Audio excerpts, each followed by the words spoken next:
Bismillahirrahmanirrahim. Assalamualaikum warahmatullahi wabarakatuh. Alhamdulillah nahmaduhu wa nasta'inuhu wa nastaghfiruh wa na'udzu billahi min shururi anfusina wa sayyiati a'malina. May yahdihillahu fala mudilla lahu wa may yudlil fala hadiya lahu. Asyhadu an la ilaha illallah wahdahu la syarika lahu wa nashhadu anna Muhammadan 'abduhu wa rasuluh la nabiyya wa la rasula ba'dah. Yaqulullahu tabaraka wa ta'ala ba'da billahi minasyaitonir rajim. Ya ayyuhalladzina amanu taqullaha haqqa tuqatih wa la tamutunna illa wa antum muslimun. Wa qala Rasulullah sallallahu alaihi wasallam, inna asdaqal hadits kitabullah wa inna afdalal hadi hadi Muhammadin sallallahu alaihi wasallam wa inna syarral umuri muhdatsatuha wa kullu muhdatsatin bid'ah wa kullu bid'atin dhalalah wa kullu dhalalatin finnar. Ikhwan fillah wa akhwati arsyadu wasallamullah. Para ikhwan wal akhwat, bapak-bapak dan ibu jamaah pengajian Selasa malam yang mudah-mudahan dimuliakan oleh Allah Subhanahu wa ta'ala. Alhamdulillah, pada malam hari ini kita kembali bersyukur kepada Allah Subhanahu wa ta'ala atas limpahan rahmat dan karunia dari Allah Subhanahu wa ta'ala. Kita bisa hadir kembali di majelis ilmu kita pada sore hari ini. Mudah-mudahan apa yang nantinya kita kaji bersama mendapatkan ma'unah dan barokah dari Allah Subhanahu wa ta'ala.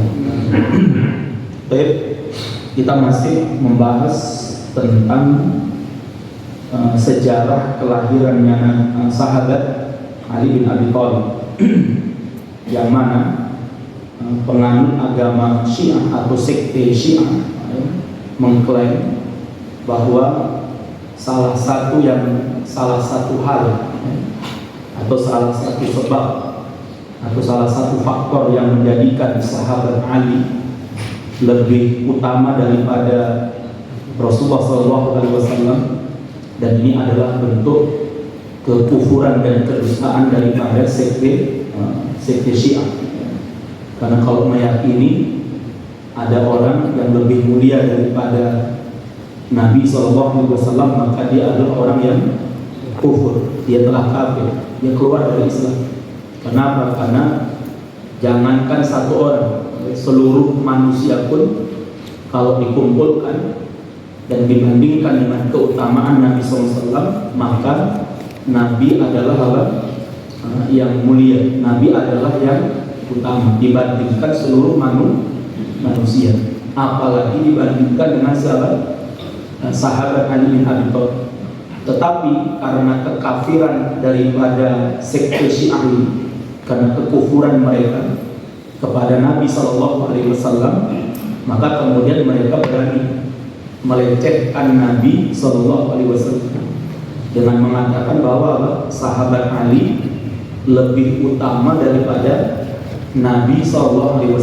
Dikarenakan salah satunya adalah bahwa sahabat Ali diklaim oleh Syiah dilahirkan di dalam Ka'bah, sedangkan Nabi SAW tidak dilahirkan di dalam Ka'bah, sehingga menjadikan sahabat Ali menurut akidahnya Syiah, akidah kufurnya Syiah, bahwa sahabat Ali lebih utama dan lebih mulia daripada Nabi SAW. Dan ini bukan akidah takfir.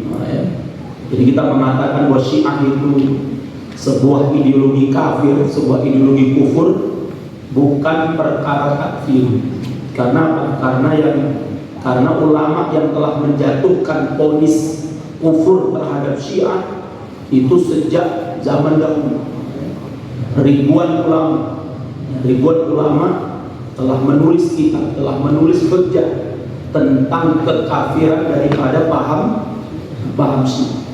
Nah, ini juga penting untuk dipahami, ya. Jadi bapak polisi yang hadir ini, intel-intel yang datang, jangan sembarangan menuduh orang takfir, apalagi Anda bukan bidangnya, Anda nggak pernah belajar tentang akidah, Anda nggak pernah belajar tentang bagaimana takfir dalam Islam. Anda hanya mendapatkan informasi dari orang-orang yang memang anti terhadap Islam. Orang yang Anda jadikan konsultan, orang yang Anda jadikan tempat untuk berkonsultasi, memang orang-orang yang benci, yang sudah benci terhadap kaum muslimin, terhadap kita. Misalnya kemarin kasusnya Ustadz Khalid Basalam. Jadi sebenarnya apa yang mereka lakukan terhadap Ustadz Khalid Basalam itu bukan karena, sebenarnya itu bukan ucapan wayang itu, tapi memang dari awalnya mereka sudah benci, sudah sangat benci dengan Ustadz Khalid Basalam. Dan itu kaitannya dengan apa? Nanti kaitannya itu banyak gitu ya. Kaitannya urusannya adalah urusan jamaah, rebutan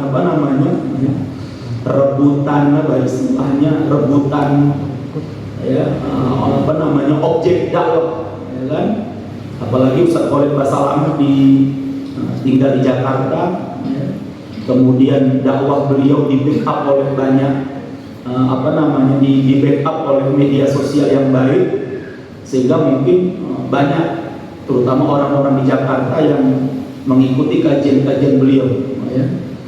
Dan walaupun kita di satu sisi mungkin ada perbedaan mungkin dengan Ustadz Khalid Basalam dan salafinya misalnya, tetapi perbedaannya adalah perbedaan pada furu kan gitu.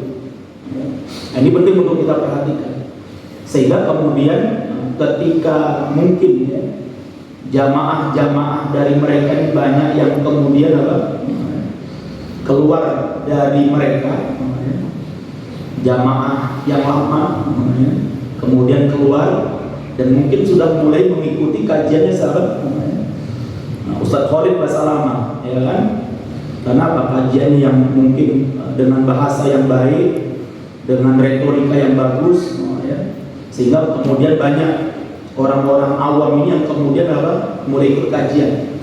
Dan ini tentunya mengkhawatirkan kelompok tradisional, kelompok-kelompok yang hari ini syarat dengan tradisi, syarat dengan kebudayaan, syarat dengan kebid'ahan gitu ya. Orang sudah mulai disadarkan, orang sudah mulai dipahamkan dengan ilmu tentunya, bukan hanya sekedar dengan dogma, bukan hanya sekedar dengan doktrin tanpa ilmu. Diberikan dalil, diberikan hujjah, orang kemudian berpikir dan kemudian tinggalkan kebiasaan-kebiasaan lama mereka, yang itu menurut para ulama adalah kebid'ahan, penyimpangan, misalnya masalah mecah kendi,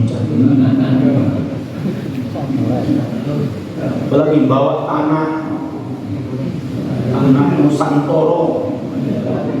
Dan yang menariknya, ada yang membawa tanah kuburan. Nanti mau jadi apa tuh? Ini penting dan itu disadarkan, umat dipahamkan. Ini mau bangun itu sama sebagaimana hari ini di masyarakat kita, masyarakat jahili, masyarakat tradisi, masyarakat adat ini, ahlul adat, ahlul budaya, itu sama seperti orang mau bangun rumah, itu kan banyak banyak hal yang harus disiapkan dalam tradisi mereka, misalnya harus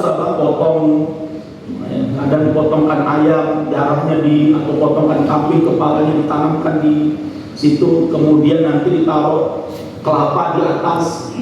Pernah lihat ya? Kalau ada orang bangun rumah itu, kenapa kalau digantungkan kelapa di atas? Supaya kelapa di atas maksudnya apa? Kira-kira falsafah juga berarti.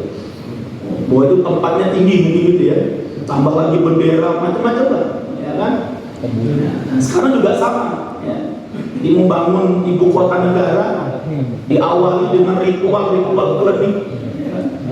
Seharusnya kan di sana itu kalau mau baik itu kalau ibu kota negaranya mau diberkahi kan itu kan ya, kemah panggil hafid yang hafal Quran suaranya bagus, sholat malam 11 rakaat ya, khotamkan 10 juz, cetol lu ya kan, biar presidennya sama gubernurnya bisa merasakan ya apa sholat ya. Bagaimana yang nggak, bukan yang Islam ya, Islam mau tidur tapi mereka nggak mau ya. Tetap yang ditonjolkan adalah apa? Jadi seakan-akan bahwa budaya itu adalah superior ya. Dan budaya yang ditampilkan adalah budaya apa? Jawa, karena kita di Sumatera tidak pernah mengenal ada istilah pecah kendi, begitu juga di Kalimantan ya. Kita nggak pernah mengenal istilah apa? Jadi itu budaya Jawa, jadi dianggap apa? Seakan-akan budaya Jawa itu adalah superior. Selain Jawa dianggap apa? Inferior ya. Nah, ini penting untuk diperhatikan. Dianggap apa? Dianggap di bawah. Nah, ini saya bukan jelekkan orang Jawa ya kan. Kalau faktanya kita lihat hari ini bahwa apa? Sampai logo halal. Itu apa coba yang gambarkan? Itu menunjukkan lo Jawa gitu. Dan itu bahaya juga kalau kemudian apa, banyak yang mengkritisi kenapa kemudian label halal dipegang oleh Kementerian Agama. Dari Kementerian Agama itu menaungi 7 agama, ya kan?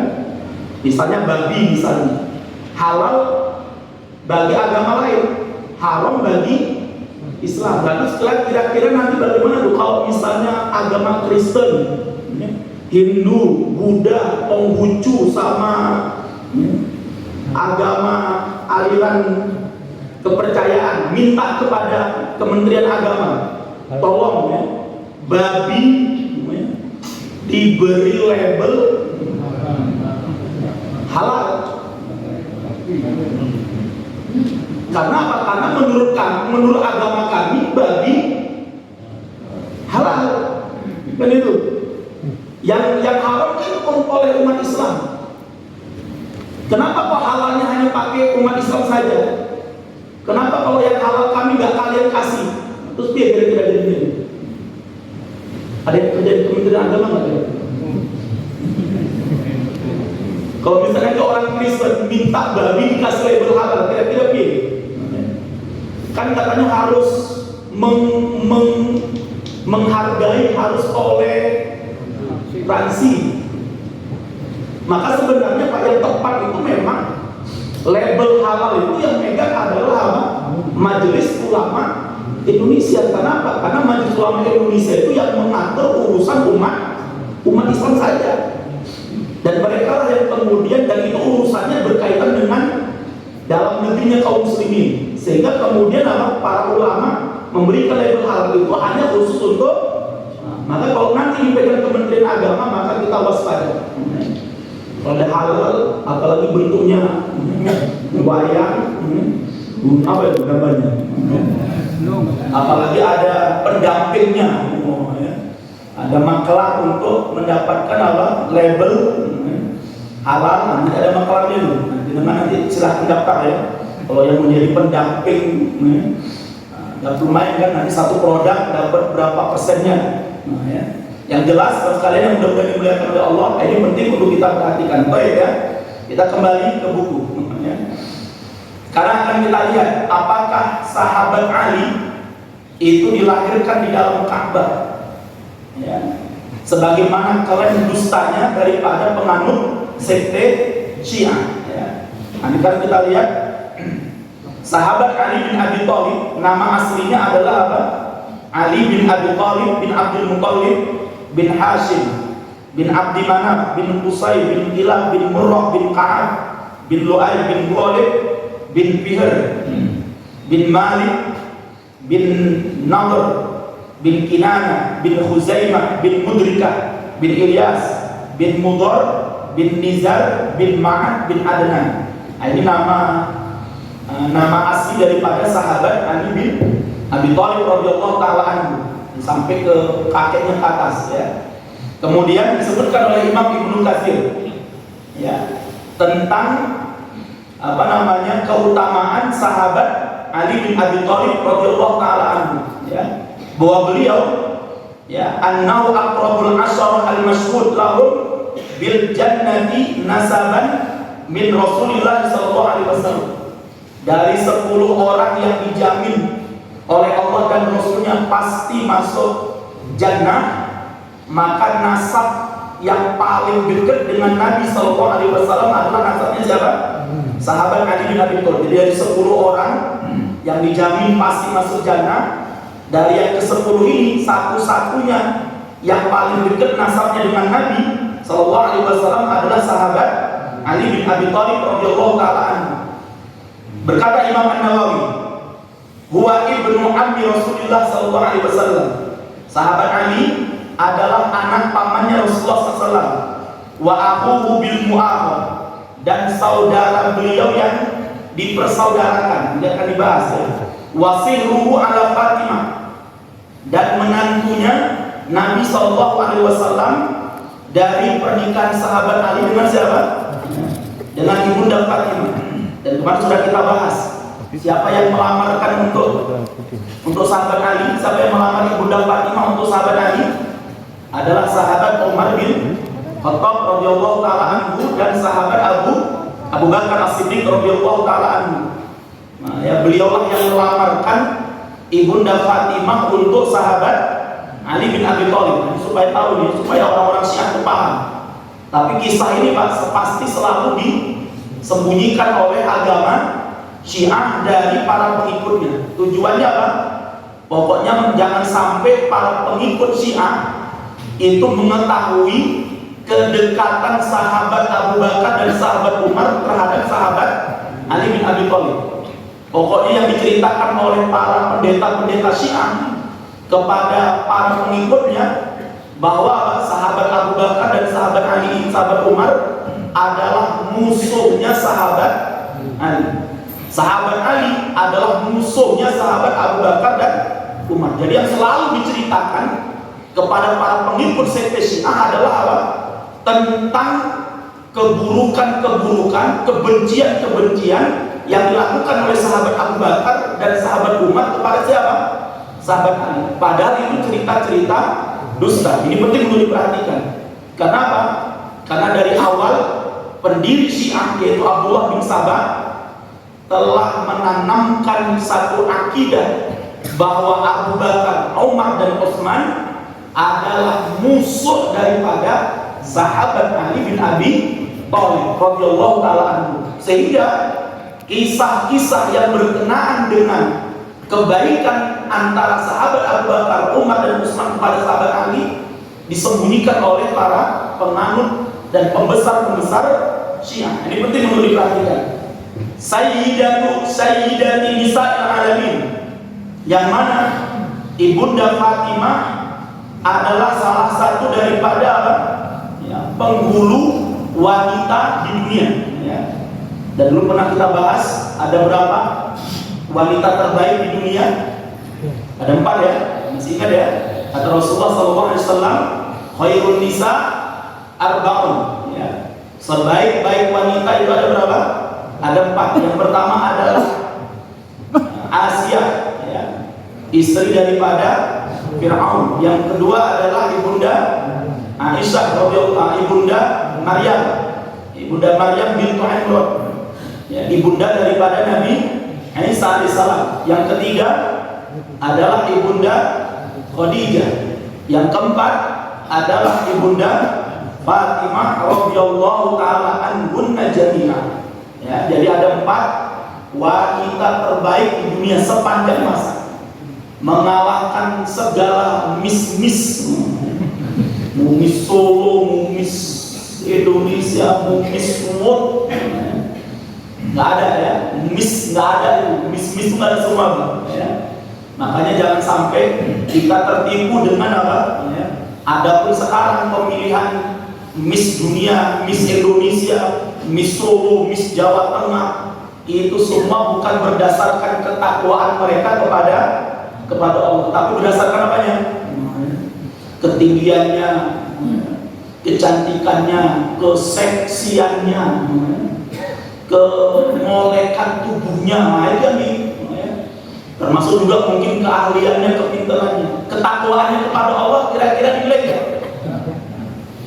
Ya, misalnya ada pemilihan wanita Solo misalnya, Miss Solo, apa Dewan Juri akan bertanya, apakah Anda sholat malam? Apakah Anda sholat apakah Anda sholat fardunya tepat waktu? Ditanya nggak kira-kira? Orang bakal ditanya. Makanya tertipulah orang-orang yang menganggap dirinya adalah apa? Miss. Akan dia adalah putri yang hanya dilihat dari sisi apa? Penampilan luarnya saja. Maka dalam Islam, kita harus pahami wanita terbaik di dunia itu hanya 4 saja. Ibunda Asia, Ibunda Maryam, Ibunda Khadijah, dan Ibunda Fatimah radhiyallahu taala anha. Wa Abu Sibtaini, dan sahabat Ali adalah bapak daripada 2 cucu Rasulullah sallallahu alaihi wasallam. Kenapa disebut dengan Sibtaini? Ini penting ya. Sibtun, jadi dalam bahasa Arab ada namanya hafidun, hafidun, dan ada namanya sibtun. Sibtun itu cucu dari anak perempuan. Kalau hafid itu cucu dari anak laki-laki Rasulullah sallallahu alaihi wasallam, anak laki-laki. Rasulullah sallallahu alaihi wasallam mendapatkan anak laki-laki, cucu laki-laki hanya dari anak putri beliau saja, yaitu dari siapa? Ibunda Fatimah. Dan itu jumlahnya hanya siapa? 2 saja, yaitu sahabat Hasan dan sahabat apa? Husain. Maka Sibtun itu artinya apa tadi? Cucu daripada anak perempuan. Jadi dalam bahasa Arab itu ada perbedaan ya antara cucu perempuan dengan cucu dari anak perempuan dan cucu dari anak laki-laki, ya kan? Maka disebutkan di sini wa awwalu Hasyimiyyin wulida baina Hasyimiyaini, dan orang pertama dari Bani Hashim yang lahir dari bapak dan ibunya sama-sama keturunan apa? Hashim. Ya. Jadi ibundanya sahabat Ali adalah namanya Ibunda Fatimah bintu Asad, ya. Bintu Asad bintu Hashim kalau tidak salah, ya. Sehingga dan nanti ibundanya sahabat Ali ini masuk Islam, ya. Jadi istrinya Abu Thalib, sepeninggalnya Abu Thalib beliau masuk Islam. Ini penting ya. Jadi setelah Abu Thalib meninggal, ya, kalau Abu Thalib kan meninggal tidak masuk ke dalam apa?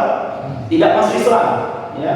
Walaupun nanti Syiah berupaya ingin membuktikan, ya. Bahkan saya sampai debat itu, ya.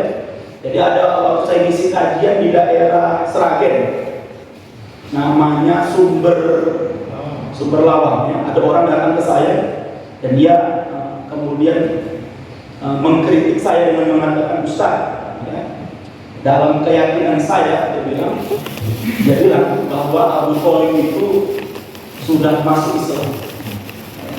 Jadi kalau tadi Ustaz mengatakan bahwa Abu Thalib itu mati dalam kondisi kafir, tidak beriman kepada Allah dan Rasulnya, ini tidak benar.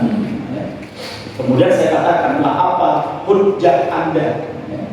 Apa hujjah Anda mengatakan bahwa Abu Thalib sudah masuk Islam? Padahal sudah jelas dalam Al-Quran ketika Abu Thalib diajak oleh Rasulullah, ya, untuk mengucapkan 2 kalimat apa? Syahadat, maka Abu Thalib tidak mengucapkannya sampai matinya, sehingga turunlah ayat di mana Rasulullah mengatakan apa? Innaka lan tahdi man ahbabta walakin Allah yahdi man yasha. Allah mengatakan, wahai Muhammad, kau tidak akan mampu memberikan hidayah kepada seseorang meskipun itu adalah orang yang paling engkau cintai, dan dialah Allah dan yang maha hak untuk memberi apa? Hidayah. Makanya dalam Islam hidayah itu ada dua. Ada hidayatul irsyad dan ada hidayatul taufik. Ya. Tugas kita hanyalah memberikan apa? Hidayatul irsyad. Tugas kita menjelaskan, memberikan hujjah, menafsirkan, memahamkan, itu tugas kita. Adapun apakah Allah akan memberikan taufik kepadanya atau tidak, itu adalah haknya siapa? Haknya Allah Subhanahu wa Ta'ala. Ya, jadi tugas kita seperti kajian kita ini tentang Syiah, tugas kita hanyalah apa? Memberikan penjelasan, memberikan keterangan, memberikan bayat, ya kan? Adapun nanti apakah orang-orang Syiah itu diberi petunjuk oleh Allah, mereka tobat atau tidak, itu haknya siapa? Hak prerogatifnya Allah Subhanahu wa Ta'ala. Juga orang-orang yang ngaji di Gumuk, ya kan? Kita sudah jelaskan bagaimana akidah yang ada di Gumuk, ya kan? Bagaimana kecenderungan mereka, kecondongan mereka kepada Syiah. Ya, dan kita minta ya, orang-orang Gumuk untuk berbicara tentang kesesatan apa? Syiah. Kalau besok antum ketemu ada ustaz dari Gumuk, ya, isi kajian di tempat jenengan, misalnya minta materi, jenengan dari Gumuk, satu ya, Gumuk Kiun. Bisa nggak ngisi kajian tentang temanya kesesatan Syiah? Kira-kira apa tanggapan si Gumuk Kiun ini? Jadi sebenarnya kalau kita buka ya, kalau kita membuka sejarah itu, ya itu sebenarnya banyak di Solo ini sebenarnya banyak tokoh-tokoh yang punya data itu banyak. Demi Allah saya katakan, wallah, banyak di Solo ini, di tokoh orang yang tahu persis kesiapan mereka, tahu.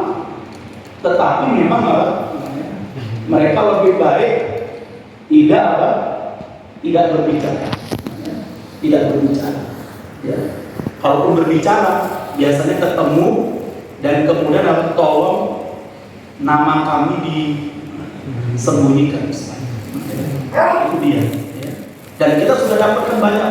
Ya. Kita sudah dapatkan banyak informasi ya, dari orang yang pernah keluar dari nggak lulus dari Hawariyun juga ada.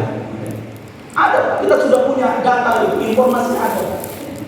Nah, ini supaya ngaji di Gumuk, supaya pahami. Ya, kami hanya bisa, walaupun saya tidak bisa membuka seluruh membuka seluruh data, karena sebahagian datanya itu adalah keberkaitan dengan sesuatu yang perlu dibuktikan. Karena kalau nggak bisa dibuktikan, khawatirnya nanti bisa terkena delay penyebaran fitnah atau penyebaran hoax dan sebagainya kan itu. Makanya ada data-data yang sifatnya itu amniah, ya. Yang sifatnya itu sifatnya sesuatu yang berkaitan dengan keamanan, sesuatu yang rahasia, yang memang kita nggak bisa buktikan, ya. Tapi kita dapat informasinya, dan itu butuh dan itu hanya bisa dipahami oleh orang-orang yang menggeluti dunia itu. Maka sekalian yang mudah-mudahan dimuliakan oleh Allah Subhanahu wa Ta'ala. Sampai saya kemarin ke Ngawi, qadarullah ketemu dengan seseorang, ternyata dia cerita, wah Ustaz, tahun 90-an Ustaz, ya, itu perdebatan berdebatan tentang si Khomeini itu terjadi dekat tanggul di belakang Pondok Al-Mukmin. Jadi di belakang Pondok Al-Mukmin itu ada rumah tokohnya Gumuk. Bisa dipahami ya? Siapa ya? Cari lagi. Itu sudah terjadi waktu itu tentang sudah bahkan mubahar waktu itu, ya. Yang satu membela Khomeini, Bahkan sampai dia mengatakan yang satu ini, Bang, saya sudah mengaji di beberapa negara, saya sudah datangi negara ini, sudah datangi negara ini, sudah datangi negara ini. Ternyata saya baru dapatkan ilmu Islam yang sebenarnya itu ketika berada di Iran. Saya sudah datang ke Mekah, saya sudah datang ke Madinah, saya juga belajar ke Mesir. Ternyata nggak ada apa-apanya ilmu Islam. Justru ketika saya datang ke Iran, disitulah saya menemukan apa? Islam yang sejati, Islam yang sesungguhnya. Bahkan ada seorang jamaah kita juga, dia minta kepada tokohnya bumi ini, minta apa? Ustaz, doakan anak saya supaya apa? Bisa diterima kuliah di Mekah atau di Madinah. Apa kata dia? Ngapain belajar di sana? Apa anakmu jadi Abu Lahab? Itu cukup. Jadi minta didoakan agar anaknya bisa diterima kuliah di Madinah. Itu jawabannya apa? Ngapain anakmu dikuliahkan di sana? Apa anakmu jadi Abu Lahab? Bayangkan. Jadi itu keluar dari mulutnya. Biasa katakan itu wallah Ustaz. Dia katakan seperti itu. Jadi kalau belajar ke Mekah atau belajar ke Madinah, Pak, menjadi apa? Jadi kalau menjadi orang Islam yang baik, belajarnya kemana? Iran atau ke gunung mungkin. Wallah itu. Jadi pas kalian mudah-mudahan dimuliakan oleh Allah, ya. Nah, jadi ibunda Fatimah bintu Asad, ya. Ibunda Fatimah bintu Asad, ibu daripada sahabat Ali bin Abi Thalib, sepeninggalnya sahabat Ali, ya, itu masuk Islam. Nah, yang menarik apa? Orang sumber lawan ini ngomong sama saya. Dia bilang, memang dia bilang Abu Lahab itu tidak pernah mengucapkan 2 kalimat syahadat.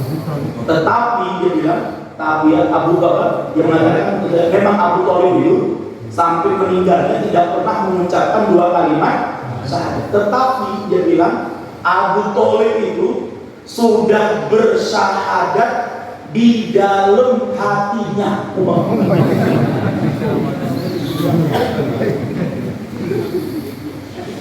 Makanya Abu Thalib itu, ya, maka Abu Thalib itu sangat membela Rasulullah, terdepan di dalam membela Rasulullah, bahkan nyawa dia pertaruhkan untuk membela Nabi.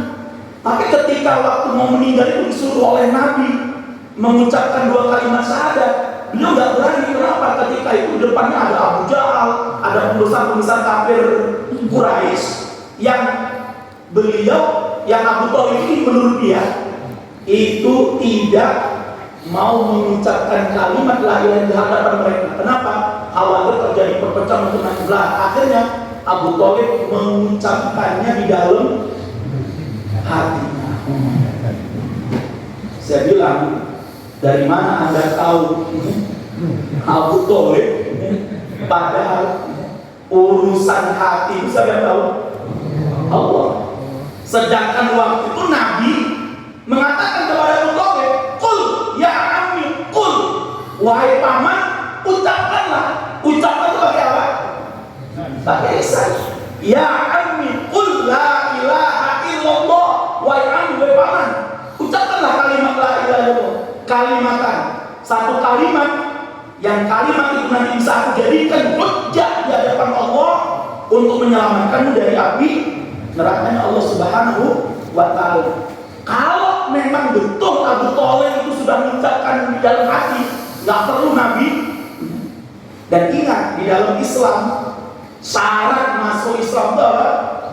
Mengucapkan 2 kalimat syahadat. Itu pakai hati atau pakai lisan? Misalnya ada orang mau masuk Islam, ayo masuk Islam, ucapkan 2 kalimat syahadat. Udah, gimana dengan hati? Diterimakah? Akhirnya saya berpikir, ini orang kalau bukan pengikut Syiah, ini ada kemungkinan pengikut apa namanya thariqah, ya. Karena saya juga beberapa pengikut yang mulai itu juga menganggap Abu Thalib itu sudah masuk sudah masuk Islam. Tapi sekalian yang mudah-mudahan dimuliakan oleh Allah. Jadi keturunan Bani Hashim yang menikah dengan Bani Hashim, jadi Abu Thalib keturunan Hashim, ibundanya juga keturunan apa? Hashim. Lah, orang pertama yang lahir dari pernikahan dari dua keturunan Hashim itu adalah siapa? Sahabat Ali bin Abi Thalib. Dan beliau adalah orang pertama dari Bani Hashim, ya, orang pertama dari khalifah dari Bani Hashim, ya. Jadi orang pertama dan menjadi khalifah dalam Islam dari keturunan Bani Hashim adalah siapa? Sahabat Ali bin Abi Thalib, yang kemudian nanti dilanjutkan dari ke Bani Umayyah atau Bani Abbasiyah, ya. Nah, sekarang kita lihat berikutnya. Kemarin sudah kita bahas bahwa sahabat Ali ini memiliki kunyah namanya siapa? Abu Turab, ya. Kemarin sudah kita bahas bahwa suatu hari Abu Turab ini, ya, bapak tanah, ya, bukan juragan, ya, bukan tanah, bukan tanah Nusantara, ya. Jadi namanya bapak tanah Abu Turab, ya. Nah, suatu hari disebutkan Rasulullah Shallallahu Alaihi Wasallam baita Fatimah. Suatu hari Rasulullah Shallallahu Alaihi Wasallam datang ke rumahnya siapa? Ibunda Fatimah. Ini menunjukkan ya, bahwa walaupun putra putri jenengan sudah menikah, ya, merupakan suatu akhlak yang baik suatu saat adalah seorang bapak mengunjungi, ya, anak dan menantunya, ya. Bukan hanya sekedar menantunya toh, ya, disuruh well ini mau bapak disuruh mama, ya. Udah bantu orang menantu durhaka, enggak, ya. Jadi salah satu lah, ini penting, ya, panjenengan yang sudah punya yang sudah punya menantu, ya, salah satu akhlak yang baik seorang mertua itu adalah mengunjungi siapa? Mengunjungi anak dan menantunya, ya. Ini salah satu. Dan lihat Rasulullah SAW, ya, beliau mendatangi rumahnya siapa? Ibunda Fatimah dan menantunya yaitu sahabat Ali bin Abi Thalib. Falam yajida aliyan fil baiti. Dan kemudian ketika Rasulullah masuk, falam yajid aliyan fil baiti. Ketika Rasulullah masuk ke dalam rumahnya Ali, ini diperbolehkan, ya, diperbolehkan seorang mertua, ya, seorang bapak daripada istri, seorang anak bapak dari seorang wanita itu masuk ke rumah menantunya, walaupun tanpa seizin dari menantunya, selama menantunya tahu bahwa, selama si bapak ini tahu bahwa menantunya ridho kalau dia masuk ke rumah ke rumahnya. Ini penting, ya, karena karena bisa jadi ada juga mungkin seorang menantu yang tidak ridho bapaknya masuk ke dalam rumah dia, ya, mertuanya. Bisa jadi, kan, mungkin karena bapak mertuanya mungkin jahat misalnya, atau bapak mertuanya orang yang bisa jadi, kan, dalam kasus-kasus tertentu, ya, ada seorang anak perempuan yang diperkosa sendiri oleh siapa? Oleh bapak kandungnya misalnya, atau pernah dilecehkan oleh bapak kandungnya. Bisa jadi, kan, kemudian anak perempuan itu nikah, kemudian bapaknya datang, suaminya bilang, pokoknya aku tidak izinkan bapakmu datang ke sini. Kalau datang tak boleh, misalnya gitu, ya. Misalnya, ya. Tapi kan juga dia, ya, ini sin rusak menantunya atau bapaknya, gitu, kan, ya. Nah, jadi boleh, Pak, ya. Jadi jenengan kalau datang ke rumah menantu laki-laki jenengan, ya, menantu jenengan yang laki-laki, ya, kemudian di rumah itu tidak ada menantu jenengan, yang ada putri jenengan, maka boleh jenengan masuk meskipun tanpa seizin dari siapa? Ya, dari menantu jenengan. Kalau jenengan tahu bahwa itu tidak, menantu jenengan tidak marah atau tidak mempermasalahkan sebagainya. Tidak akan bahas. Kemudian Rasulullah bertanya kepada putrinya, aina ibnu abdika, ya, wahai Fatimah, di manakah anak daripada pamanmu, ya. Jadi Ali ini kan anak pamannya Fatimah, kan. Nah, maka kemudian Fatimah berkata, kana baini wa bainahu syai'un faghadabani, ya. Wahai Nabi, wahai ayah, telah terjadi sesuatu antara aku dengan Ali, dengan suamiku, faghadabani. Kemudian Ali marah kepadaku. Ini menunjukkan bahwa sahabat Ali tidak maksum sebagaimana yang diklaim dusta oleh para penganut Syiah yang mengatakan apa? Sahabat imamnya Syiah itu maksum. Ya. Imam Ali itu maksum, Imam Hasan, pokoknya seluruh imam maksum. Ya. Dan salah satu kemaksuman imam, mereka tidak marah. Ya. Karena kalau marah berarti nggak maksum, padahal marah itu sesuatu yang manusiawi. Namanya orang marah itu sesuatu yang manusiawi. Nah, makanya menunjukkan apa? Dustanya Syiah yang mengatakan bahwa imamnya Syiah itu apa? Maksum. Maka disebutkan di sini. Wa ghadabani, kata sahabat, kata Ibunda Fatimah, sahabat Ali marah kepadaku. Fa kharaja falam yakini. Maka beliau keluar dari rumah dan tidak qailulah di rumah. Apa qailulah itu? Qailulah ini ada dua pendapat. Tidur sebelum waktu zuhur atau tidur setelah waktu zuhur, ya. Tapi yang masyhur qailullah adalah apa? Tidur menjelang masuknya waktu apa? Masuk waktu zuhur, bukan waktu zuhurnya loh ya. Setengah jam atau 1 jam sebelum masuknya waktu zuhur, itu boleh kita istirahat. Itu disebut dengan namanya apa? Qailullah, ya, qailullah. Jadi sahabat Ali keluar, ya, karena tadi apa? Marah dengan Ibunda Fatimah. Lihat di sini Pak ya. Di sini disebutkan Ibunda Fatimah tidak menjelaskan secara detail, ya, apa yang menjadi permasalahan beliau dengan sahabat Ali. Beliau mengatakan apa? Telah terjadi sesuatu antara aku dan suamiku. Dan lihat, Rasulullah sebagai bapaknya Ibunda Fatimah nggak bertanya, apa sih terjadi? Beda pakai. Ini penting ya. Jadi jenengan yang jadi mertua, jadi jenengan jadi mertua Pak, nggak usah kepo. Gitu. Nggak mau kepo. Pak, kepo, pingin tahu. Ya.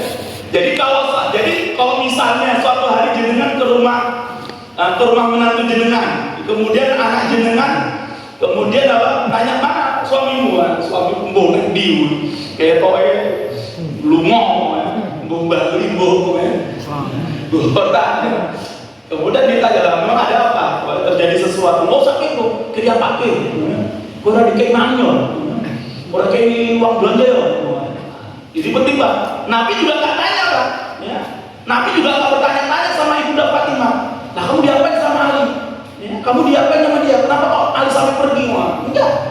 Hanya Ibunda Fatimah mengatakan apa? Ini menunjukkan bahwa rahasia rumah tangga itu adalah rahasia antara seorang suami dengan istri. Hatta orang tua sekalipun, menurut para ulama, tidak perlu banyak tahu tentang apa? Urusan rumah tangga anaknya, selama mereka tidak apa? Menceritakan. Kadang-kadang kan banyak tuh ya, orang tua kadang-kadang pingin apa ya? Pingin kepo ya kan? Oh wah, itu dia sudah Pak. Kalau terjadi sesuatu ya sudah doakan. Nah, maka di sini disebutkan. Jadi kemudian Rasulullah kemudian setelah tahu bahwa sahabat Ali itu pergi dari rumah, dan kemarin sudah kita bahas ya, kenapa sahabat Ali keluar dari rumah dan keluarnya kemana? Ke masjid. Tujuannya adalah apa? Menghindari sesuatu yang buruk dari kemarahan. Kenapa Pak? Karena kemarahan itu datangnya dari mana? Dari syaitan. Maka kata Rasulullah, kalau kamu marah, ya, maka ucapkanlah apa? A'udzu billahi minasyaitonir rajim. Dalam riwayat yang lain, kalau kamu marah, maka segeralah berwudu supaya apa? Supaya setannya itu apa? Karena marah itu kan berasal dari panasnya apa? Nah, nafsunya setan ya kan? Nah, kalau kita berwudu, mudah-mudahan apa? Setannya Berbilang gimana Ustaz? Kalau sudah berwudu masih juga marah, mandi, biar adem ya. Nah, jadi kalau sudah berwudu, kemudian dalam riwayat yang lain disebutkan kalau Anda marah dalam kondisi berdiri, segera apa?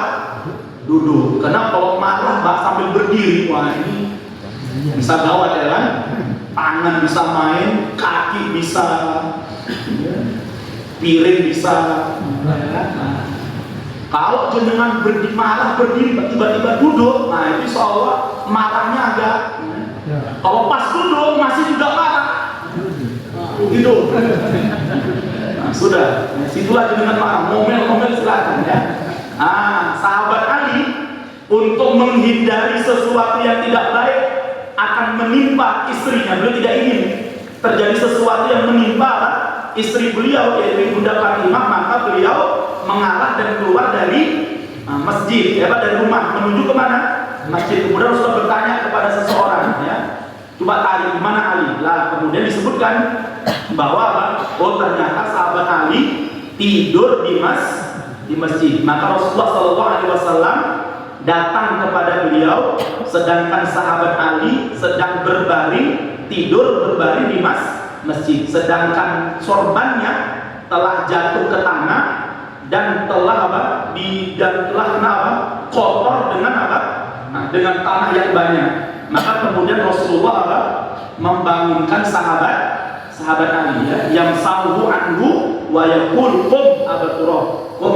Kemudian Rasulullah membersihkan selendangnya sahabat Ali ini dan kemudian memakaikannya kepada sahabat Ali seraya mengatakan wahai Ali, wahai Abu Turab, bangunlah, wahai Abu Turab, bangunlah. Nah, ini menunjukkan jadi kalau suatu saat ya menantu dengan anak jenengan lagi nggak akur, jenengan sebagai orang tua bukan malah ngompori, biar perlu cerai nah kayak gitu caranya ya. Tentunya bagaimana cara jenengan meredam, bagaimana cara jenengan jadi Rasulullah itu datangi sahabat Ali. Rasulullah tahu ini sahabat Ali lagi marah sama siapa? Sama putrinya. Rasulullah nggak marah sahabat Ali, datang, kowe ngopo? Kowe marah karo putri kowe yo. Lagi spetik sopo? Enggak. Rasulullah malah membangunkan sahabat Ali, memanggilnya dengan panggilan yang mulia. Tujuannya apa? Untuk meredam amarah. Ini penting ya. Jadi kalau ada orang marah, kita bukan malah mandur, ada syaitan. Nah, ini namanya syaitan. Justru kalau ada apalagi putri jenengan dengan suaminya, kalau lagi bertengkar, justru bagaimana kita redam supaya marah itu berlalu dan kemudian suami dengan istrinya bisa kembali akur. Udah habis waktunya. Insya Allah kita lanjutkan pada pertemuan yang akan datang ya. Tadi belum sampai ke kajian ya tadi ya. Baik, sekalian yang mudah-mudahan dimuliakan oleh Allah. Demikian kajian kita, mudah-mudahan bermanfaat dan insya Allah kita lanjutkan pada pertemuan yang akan datang. Kita akhiri dengan doa kepada majelis. Subhanallah wa bihamdihi asyhadu an la ilaha illa anta astaghfiruka wa atubu ilaik. Assalamualaikum warahmatullahi wabarakatuh.